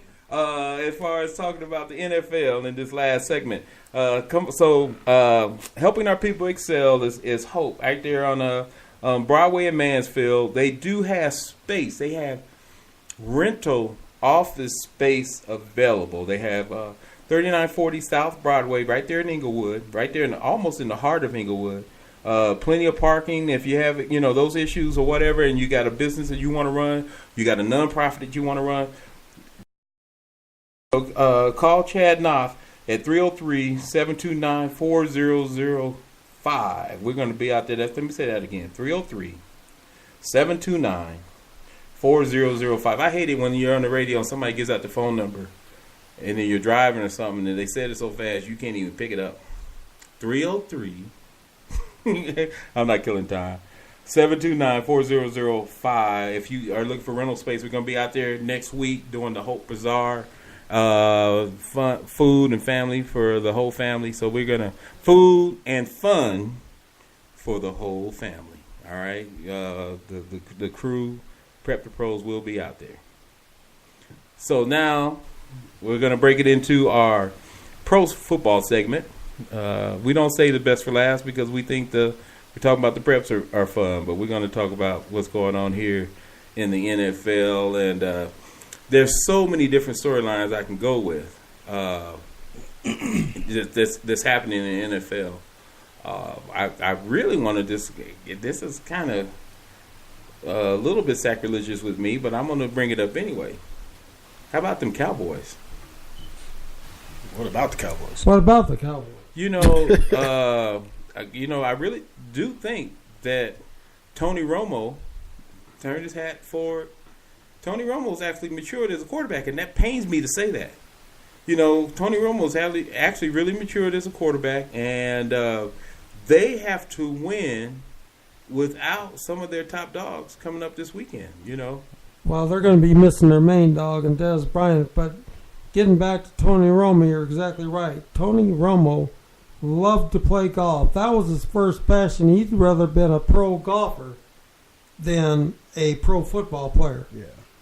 And all of a sudden, he got that back injury, and the doctor said, "You are done playing You're done playing golf. Period. Okay. You just can't play golf." All right. So all of a sudden, So it had nothing to do with that $100 million contract he signed to play football. I don't think so. He had that $100 million contract. He was still playing in those pro-am deals. Right. So he was trying to get on the tour. He was trying to get on tour. Yeah, he tried to qualify for the U.S. Open, and he made it quite a ways. Right. So once that back injury occurred, he said, "Okay, I got to refocus and rededicate myself to football." And the owner of the football team actually said pretty much said the same thing. You're going to see Tony Romo come out. If I'm going to pay you that money, you're going to play football. Right. We're going to see. And at the time he signed the contract. Right. So I actually seen him mature. He used to be Tony Romeo, dating Jessica Simpson and being out there, just being the party man, and just being a young cat. I guess I don't know, but they used to call him Tony Oh No, and I think. Right.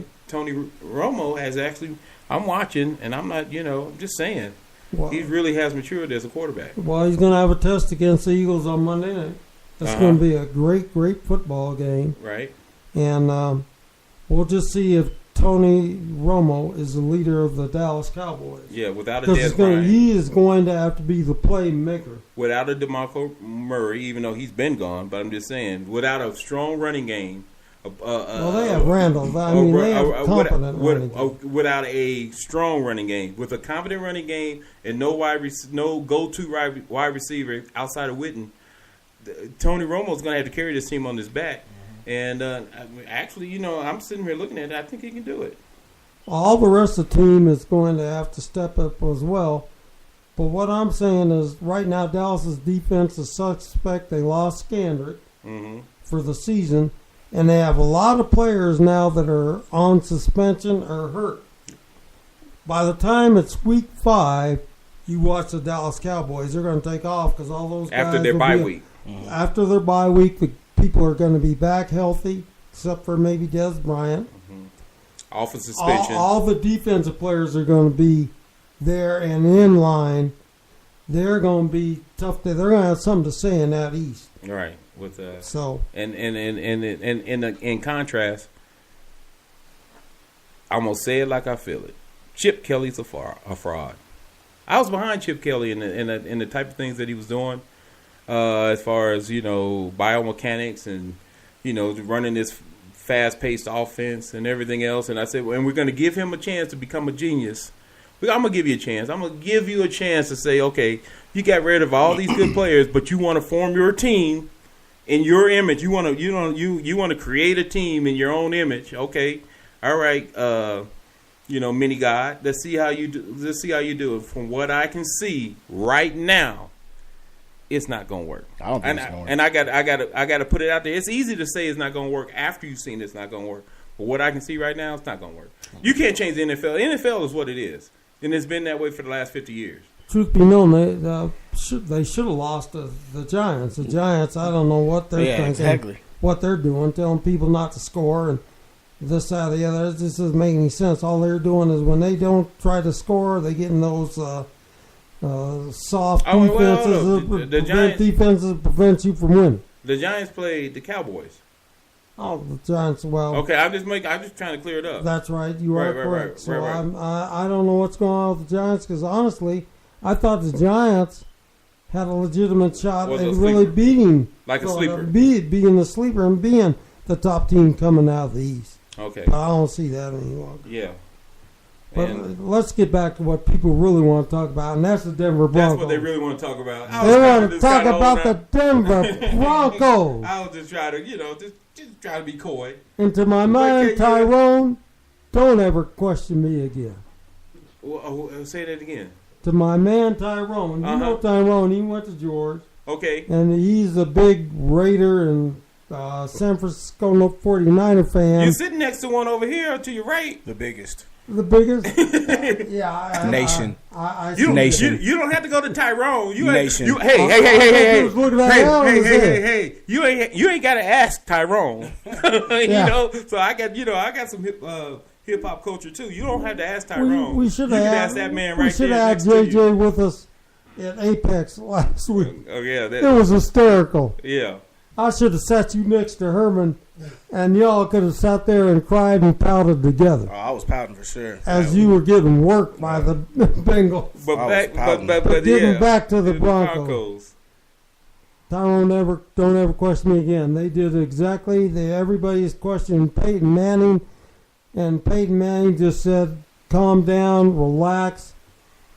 And all of a sudden, in the second half of that game, it didn't look good in the first half. Mm-hmm. But he threw that touchdown right before the half to make it 14-7. And then all of a sudden, things changed in that second half. The offensive line, they decided, okay, we can't do it with the offense that we have in place now. We need to go back and we need to mix in Peyton's offense, which is that shotgun, hurry up, and we can put some points on the board. And lo and behold, they have a huge drive to tie the game up. The defense rises up to the top at the end of the game. They smack Jamal Charles. I don't know why they just didn't kneel down on the ball for Kansas City and go into overtime. Mm-hmm. You're playing at home. You go into overtime. You don't need to try to win the game or do anything out of the norm. Jamal Charles gets stuck by Stewart. Stood up. Marshall snatches the ball out of his hand. Brandon Marshall. Brandon Marshall. Well, Stewart was the safety that came and made the initial pop. Okay, I got you. He made the stop. Right. Marshall snatched the ball. Roby picked it up, danced into the end zone. Game over. Kansas City was silent. Now, I had a few friends that actually made the trip out to Kansas City. Mm-hmm. And the place was just insane, and Kansas City is insane anyway. Well, Kansas City is one of the few NFL teams that have a college mentality, a college atmosphere. Right. So you gotta love that. And when that happened, and a lot of the beat writers for Kansas City saying this is the time that we're going to beat Denver. Peyton Manning's down, and the man just handled it as a professional. He took the insults, and he's saying, well, I didn't say anything, but it upset my teammates, and my teammates are coming to my defense. So he's saying he's not hearing it, but you know he's hearing it. Yeah. JJ, I know this is tough for you. I mean, I can still talk about the Broncos, man. Like, as far as I'm concerned, what the Broncos need to do is the offensive coordinator, Gary Kubiak, or what's his name? There's a head coach, Gary Kubiak. Coos. They just need to let Peyton do his thing, you know. Like, whoever the offensive coordinator is, he just needs to be there for moral support. You know what I'm saying? Pat everyone on the back, throw him some water, give him some Gatorade. Pick up a check. Let Peyton do what he do. Because when he started doing what Peyton does, that's when they started winning. When he was under center doing all that nonsense that he never does, they wasn't doing so well, you know. Then when he got into the shotgun, I mean, it was just like it was old times, you know. And then, like, people were talking about Peyton's arm strength and all this stuff. He really never had a cannon, you know. He just always knew how to put the spot where it goes. And if you look from when Peyton was a rookie all the way to now, he's still throwing ducks, you know. He's never been throwing spirals, you know. Right. He just knows where to put the ball, and he gets it to you, you know. What I will say, though, is if you take away the middle of the field for Peyton, I feel like that'll make it harder for Denver to win. Because I feel like that's where he does most of his damage, you know. Well, See, I got to take you to task on that. Because Peyton Manning threw a dart on that last touchdown. On the touchdown, that was a dart. That was a dart. I mean, that thing wasn't wobbling. Yeah. That thing had some smoke on it. Yeah, a little 15-yard pass. I mean, if you're in the NFL, you should be able to do that. It was a little further than 15. I believe it was like 35. What?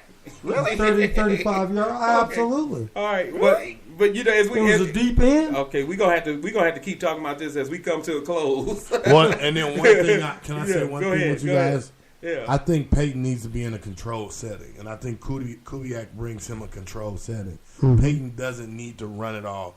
He's ran it all these last years, and we haven't got the results we wanted. Right. That's why he was able to add his piece in. Now, as a defense, you have to prepare for the whole package. When we started off with Peyton's offense, we always high scoring at the beginning. Mid-season, people start picking it up. End of the season, we getting thrown down. See, that's why you Dakari box. See, that's why. Because you speak truth. And that's why I'm saying the same thing. Because if you remember last year, Peyton came out, scored. Well, he was a machine football wizard. You know, that made everybody happy. He needs to be controlled. But it slowed down at the end of the season. This year, they're going to start out slow. 16 to 18. How many games they play? If you're able to see that, you're able to start picking up on his reads. Right. Now you get less of that. Right. So when it came down to the end, Kansas City had to make that adjustment for what they've been doing previous in the game and now this. So it opens up more. So I like it because it's like having multiple packages. I don't think the previous coaching staff knew what to do and how to really say, hey, Peyton, this is what we're going to run, and then we'll put yours in. His offense is more like a 2-minute style offense. If you the look at the whole game. You didn't say they didn't know what to do. They did what JJ said. They just let Peyton be Peyton. Do what you want to do. You know, you call this in the big criticism on Peyton when he was at the Colts was that Peyton ran things. Yeah, Peyton. Nobody. You did it Peyton's way. It was Peyton's place, and that was the end of it. I think that's why Peyton went in and hugged Kubiak, and because he finally realized, you know, in this is what was taking place at age 39. At age 39, and you know what? He needed that tough loving and saying, no, this is how I'm running the team. But it was not going to null and void what you've been doing. Yeah. But this is what we're going to do to orchestrate. So guess what? We still got to prepare for when you leave. We're going to pace you. Yeah, we're going to pace you. When you leave, we have to have our offense ready to go, and we're still moving. I got to have my linemen in place to do when they're in their second and third and fourth year. Yep, and they got to be tough. We got to be able to run. Broncos have to be able to run the ball when it comes to the end of the year. They have to be tough and physical. So right now is the best time right now to practice, get all the little mistakes out the way and all of that stuff. I'd rather start off like this slow with the offense gaining momentum, getting things worked out versus starting off at the top of the category and then winding down when you see everybody else. The great thing is defense is flowing to where how scary are they going to be at the end of the season? God. Right. Yeah. They're already scary, man. They're bum rushing and they're absolutely. And I've said this, and me and Fred's been around together for a while. I said, can the defense win when Peyton's not good? Can the Broncos still win when Peyton's not good? And that's where the Broncos are right now. Mm-hmm. Broncos are a scary football team right now because they can win without Peyton. Think about it. Yep. They can win without Peyton being Peyton. And I think Peyton appreciated that he doesn't have to do it all now. Right. It doesn't sit on his shoulders. It's like, dang, you just give me one drive and I'm making it, and that's it. Wow. A whole team. Imagine, he felt like a whole team effort. Not like just my offense. It was the whole team that won that game in Kansas City. And it's a tough place to play. Indeed. Well, it is a tough place. And they were jacked up. Oh, yeah. They were vying for Denver. Because they haven't beaten them, and I don't know how long. And I don't think Peyton's never lost to them. Broncos are on a 13-game AFC away. They just broke the record. Broke the record, absolutely. Yeah. San Francisco won 12, and Denver's won 13. For division. Conference AFC. away, whatever. Away game. Yep. Yeah, away game. Last team to do that was San Francisco, and we know how good they were. Yeah. And that was the early 80s team, so it's a lot. It's up there for the Broncos. I think this is the best. As a fan, this is how you should want to see your team. You know, with a little things getting adjusted, but you want to see a strong defense flying around. We talked about community, and because of the where the geographic location of Denver and the Denver Broncos, we become a big community. We become a big neighborhood because there's not another team down the road. You know, Kansas City is the closest thing to us. It's a 45-minute plane ride. Absolutely. But you still have to cross the river. You got to still go on the other side of the Mississippi to get there. My point is that when the Broncos are flowing and they're doing what they're doing as far as defense, I don't want to say it, but I'm going to say it. Go on, say it. Super Bowl 50, baby. Super Bowl 50. Okay, I'm telling you, this. I mean, out of the blue, out of nowhere, the team that we thought they're done, they had their chance. I'm just saying. Strong. You know. But while you're talking about neighborhoods, can I make a quick drop about the nationwide neighborhood now of City Prep Radio? We have started a new platform where we're providing high school schools with sports radio capability now. We're actually doing a big launch coming up here in the next 2 weeks. We have some great news for our sponsors and for our partners that we have. So we're really pushing that out there. That's going to be great. So as you look at City Prep Radio, if you're interested, if you have a high school that you know of, that you would love to get them to have broadcasting audio capability for sports and play-by-play, please go to cityprepradio.com or send us an email at info@cityprepradio.com. Thanks for letting me have that drop on you guys' show today. No, that's a great way to finish, you know. So, and then we're going to be at Hope Bazaar next week. I said a lot about it, 3940 South Broadway in Mansfield. Come on out next Saturday and just have a, big house party neighborhood. What we used to call it? Block party. Block party. There you go. There we go.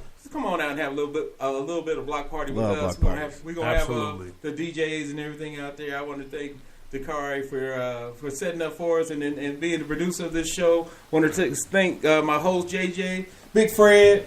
I'm Chris Brewer.